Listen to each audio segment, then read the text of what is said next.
Assalamualaikum warahmatullahi wabarakatuh. Berjumpa kembali dengan Mimin yang akan membahas sinopsis alur cerita Terpaksa Menikahi Tuan Muda Antv untuk episode yang akan datang. Namun sebelum Mimin melanjutkan, untuk sekedar menyambung tali silaturahmi kita semua, Mimin mau tanya dulu nih guys, kalian berasal dari kota mana aja? Tolong jawab pada kolom komen ya, biar Mimin bisa tahu. Di episode kali ini tentunya akan semakin seru, menegangkan, serta bikin kita semua baper dibuatnya. Dimana saat ini Anita ular kadut ini mengalami penyakit yang sangat parah. Ia mengalami stroke yang berat. Dan saat itu dokter pun, ketika Anita ini kembali mengalami anfal, dokter kembali memeriksa Anita dan memberikan suntikan obat kepada Anita. Di sini Anita ditemani oleh menantunya yaitu Ana. Ana ini sangat baik kepada Anita, meski selama ini si Anita sang mertua ini tidak pernah baik kepada Ana, akan tetapi Ana tetap menyayangi mertuanya tersebut. Lalu ketika dokter itu selesai memeriksa keadaan Anita ular kadut ini, Ana pun bertanya kepada dokter, "Bagaimana keadaan mertua saya?" kata Ana ini kepada dokter. Lalu dokter pun menjawab kalau Anita ini harus banyak istirahat karena saat ini Anita mengalami stroke yang sangat berat. Kemungkinan Anita ini akan mengalami cacat permanen, kata dokter ini kepada Ana. Tentu saja saat ini Anita yang mendengarkan penjelasan dari dokter pun merasa sangat sedih dan menyesal sekali. Di sini Anita berkata di dalam hatinya, "Kenapa nasibku jadi seperti ini? Apa karena aku terlalu banyak berbuat jahat kepada orang lain, terutama kepada adikku sendiri Abimana?" Dan Anita menyesali kalau ia telah menculik Nayaka Gaga Sudirja, anaknya Tuan Muda Abimana ini, dan ia serahkan kepada Amanda. Nah guys, sepertinya Anita ini akan bertobat dan akan memberitahukan semua ini kepada Tuan Muda Abimana. Sementara itu Amanda juga ketika mengetahui kalau Anita ini sedang mengalami penyakit yang parah dan stroke, Amanda ini pun datang membesuk Anita ke rumah sakit. Akan tetapi ketika ia melihat keadaan Anita, Amanda ini merasa sangat senang sekali. Ia bukannya kasihan kepada Anita, ia malah senang melihat keadaan Anita saat ini yang mengalami stroke yang parah.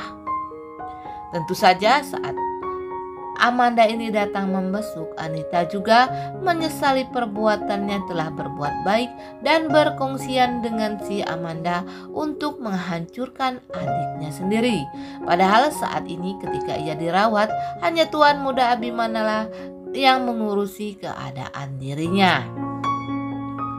Nah guys, di scene yang berbeda juga di sini terlihat kalau Raditya ini menemui Tuan Muda Abimana untuk meminta bantuan finansial.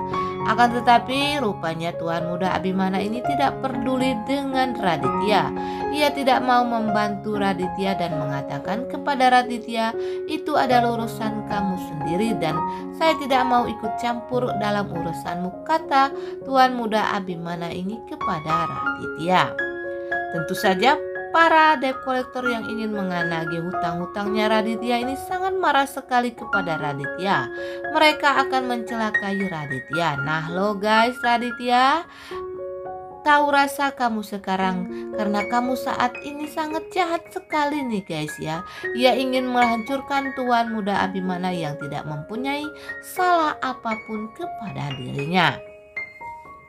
Dan di episode kali ini juga diceritakan di mana Tuan Muda Abimana yang merasa sangat kesal kepada Kinanti yang selalu mengatakan Nayaka Gaga Sudirja ini masih hidup.